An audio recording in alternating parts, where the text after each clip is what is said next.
शरणागतवत्सल सारनिधे परिपालय मां वृषशैलपदे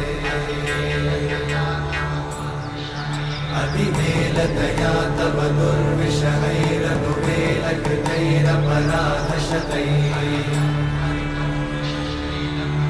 हरितं त्वरितं वृषशैलपते परया कृपया परिपाहि हरे अधिवेङ्कटशैलमुदारमते जनताभिमताधिकदानरता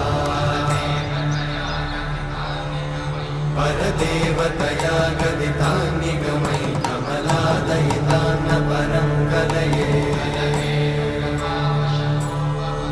कलवेणुरमावशतोपवधूशतकोटिवृतात् स्मरकोटिसमा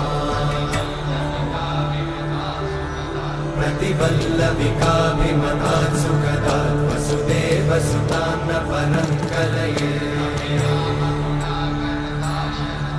अभिरामगुणाकरदाशरथे जगदेकधनुर्धरधीरमते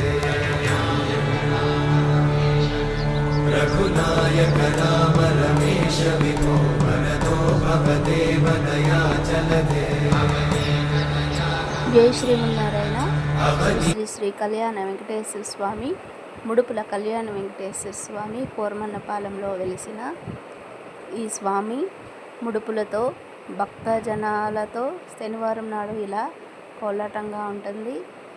శనివారం నాడు చాలా ఖాళీ లేకుండా ఉంటుంది. ముడుపులతో వచ్చే భక్తులైతేనేమి, దర్శనానికి వచ్చే భక్తులైతేనేమి చాలా విశేషంగా స్వామివారి కైంకర్యాలు జరుగుతున్నాయి. జై శ్రీమన్నారాయణ.